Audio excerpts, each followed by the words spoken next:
अस्सलाम वालेकुम। कामरान राव आपकी खिदमत में हाजिर है आज न्यू टॉपिक के साथ। आज का हमारा टॉपिक है how to start business as exporter and business requirements and formalities. Business formalities की अगर हम बात करते हैं तो बिजनेस फॉर्मेलिटीज़ को हम दो हिस्सों में समझेंगे। पार्ट वन बेसिक फॉर्मेलिटीज़ और basic requirements, part two legal formalities and legal requirement. Basic formalities की अगर हम बात करते हैं तो बेसिक फॉर्मेलिटीज़ के अंदर बेसिक चीज़ें, बेसिक से मुराद यानी अगर आपने एक बिज़नेस स्टार्ट करना है तो आपने उसका एक नाम सेलेक्ट करना है, आपने अपने बिज़नेस की कैटेगरी डिफाइन करनी है, बिज़नेस कैटेगरी के साथ आपने अपना एक विजिटिंग कार्ड डेवलप करना है बिज़नेस के नाम के साथ, अपने नाम के साथ चीज़ें, और आपने अपना एक बिज़नेस का लेटर हेड डेवलप करना है। लेटर हेड डेवलप करने के साथ इसके साथ अगर हम बैंक अकाउंट की बात करते हैं तो आप किसी भी बैंक में अकाउंट खुलवा सकते हैं। बैंक अकाउंट भी एक बेसिक रिक्वायरमेंट है जो आपको बिजनेस के लिए ज़रूरी होता है। बैंक अकाउंट नॉर्मली आप किसी बैंक में खुलवा सकते हैं। Supporting documents, letter on request on letter head, CNIC, utility bill और प्रूफ ऑफ इनकम, ये चीज़ें आपको नॉर्मली बैंक को देनी होंगी और आप एक बैंक अकाउंट, अपने बिजनेस का बैंक अकाउंट आपको हासिल हो जाएगा। इसके बाद ये वो बेसिक इंफॉर्मेशन से रिक्वायरमेंट्स हैं या फॉर्मेलिटीज़ हैं जो आपको लीगल फॉर्मेलिटीज़ के डिपार्टमेंट्स के लिए, आपको कम्युनिकेशन के लिए ज़रूरी होंगी।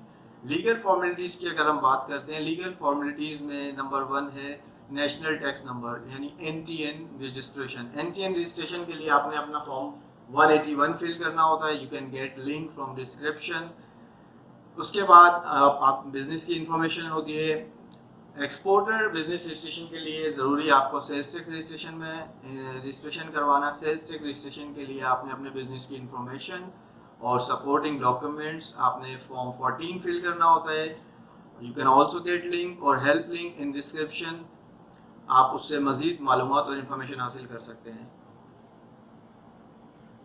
सेल्स टैक्स रजिस्ट्रेशन के वाले से अगर बात करें, सेल्स टैक्स रजिस्ट्रेशन में आपने नॉर्मली वही डॉक्यूमेंट्स हैं जो आपने देने हैं। यूटिलिटी का बिल है आपका, प्रीमिसेस डॉक्यूमेंट्स हैं, अगर आप टेनेंट हैं तो आपका टेनेंसी एग्रीमेंट है। इसमें एक एडिशनल इन्फॉर्मेशन होती है नादरा से बायोमेट्रिक वेरिफिकेशन। नादरा से आपने बायोमेट्रिक वेरिफिकेशन करानी होती है जो आपने यहाँ पे सबमिट करनी होती है। इसके बाद मंथली सेल्स टैक्स रिटर्न्स की अगर बात करें तो जब आप सेल्स टैक्स रजिस्ट्रेशन में रजिस्टर्ड हो जाते हैं तो आपने monthly sales tax returns file करना होता है। मंथली सेल्स टैक्स रिटर्न्स के अंदर आपने एक नॉर्मली अपनी परचेजेस, कंजम्पशन एंड सेल्स को रिकॉर्ड करवाना होता है। इसके बाद अगर लीगल फॉर्मेलिटीज़ में हम थर्ड पॉइंट पे बात करते हैं तो chamber of commerce. Chamber of commerce is most important for exporter. Export documentation में सर्टिफिकेट ऑफ ओरिजिन रिक्वायर्ड होता है। सर्टिफिकेट ऑफ ओरिजिन आपको चैम्बर ऑफ कॉमर्स से अटेस्टेशन होती है, तो इसलिए वो ज़रूरी होता है। इसका लिंक डिस्क्रिप्शन में मौजूद है। सिंपल, आपने कुछ भी नहीं करना, फॉर्म डाउनलोड करना है। फॉर्म डाउनलोड करके नॉर्मल से उसको फिल करना है, सपोर्टिंग डॉक्यूमेंट्स इसी तरह से उसको अटैच करना है और सबमिट करना है। You can get easily membership from chamber of commerce, और ये बहुत ज़रूरी होती है अगले नेक्स्ट स्टेप के लिए, विबोक रजिस्ट्रेशन के लिए। अगर विबोक रजिस्ट्रेशन की बात की जाए तो विबोक की registration is also most important because without WeBOC registration no one can export from Pakistan. यानी अगर आपके पास विबोक की रजिस्ट्रेशन नहीं है, विबोक एक ID इंटरनेट पोर्टल है जिसके ऊपर इंपोर्ट और एक्सपोर्ट के लिए आपने अपना गुड्स डिक्लेरेशन देनी होती है कि आपने क्या गुड्स हैं, आपकी क्या कमोडिटी है जो आप पाकिस्तान से एक्सपोर्ट कर रहे हैं। तो ये एक एक्सपोर्टर के लिए बहुत ज़रूरी है। विदाउट विबोक रजिस्ट्रेशन हम एक्सपोर्ट पाकिस्तान से नहीं कर सकते। विबोक की फॉर्मेलिटीज़ नॉर्मल हैं, लिंक डिस्क्रिप्शन में मौजूद है, आप वहाँ से फॉर्म डाउनलोड कर सकते हैं। उसके लिए भी मैं अगर सपोर्टिंग डॉक्यूमेंट्स की बात करते हैं, मैं नॉर्मली यहाँ पे आपको डिस्कस करता चलता हूँ। CNIC request of विबोक registration on letterhead, 2 visiting cards, visiting card with photographs, विबोक external registration form, NADRA verification, NTN sales tax registration, form 181, form 14 valid, Karachi Chamber of Commerce certificate, business premises current bill, bank account maintenance certificate, bank statement current last 6 months, active taxpayer list you can get from online from our website of FBR, property documents, अगर आप मालिक हैं, नहीं तो otherwise tenancy agreement आपने देना होगा। एक अंडरटेकिंग है और एक बैंक रिसिप्ट आपने नॉर्मल सी उसकी फ़ीस है जो फॉर्म पर मौजूद, फॉर्म की बैक पर मौजूद होगी, वो आपने बैंक में सबमिट करनी है। और जब आप फॉर्म डाउनलोड करेंगे ये रिक्वायरमेंट्स आपको वहाँ से मिल जाएंगी, और आप डिस्क्रिप्शन में भी आपको ये डिटेल सपोर्टिंग डॉक्यूमेंट्स की लिस्ट मौजूद है। You can get requirements of documents links from description. मेरा एक्सपीरियंस टेक्सटाइल एक्सपोर्ट इंडस्ट्री से है, तो मैं इसलिए मोटिवेट करता हूँ कि एक्सपोर्ट करना चाहिए। उसकी वजह एक्सपोर्ट के बेनिफिट ज़्यादा हैं, क्योंकि एक्सपोर्ट में आपको तो फ़ायदा होता ही है, आप इनडायरेक्टली अपने मुल्क को भी फ़ायदा पहुँचा रहे होते हैं। ई कॉमर्स के हवाले से अगर हम बात करें तो ई कॉमर्स में आपने अमेज़ोन के ऊपर फॉर एग्जांपल एक स्टोर बनाया, तो आपने अमेज़ोन के वेयर हाउस पे है, अमेज़ोन पर सेल करने के लिए अपनी गुड्स का स्टॉक अमेज़ोन के स्टोर में रखना होता है।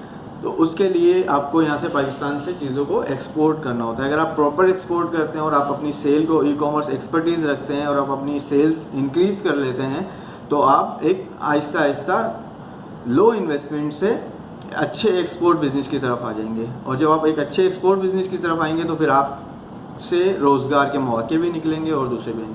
अच्छा, स्पेशली मैं बात करता हूँ, कुछ मेरे दोस्त हैं हल्का अहबाब में जिनके अभी वो लोग बिज़नेस कर रहे हैं और उनके बिज़नेस हैं छोटे लेवल पर काम कर रहे हैं और वो एक्सपोर्ट करना चाहते हैं।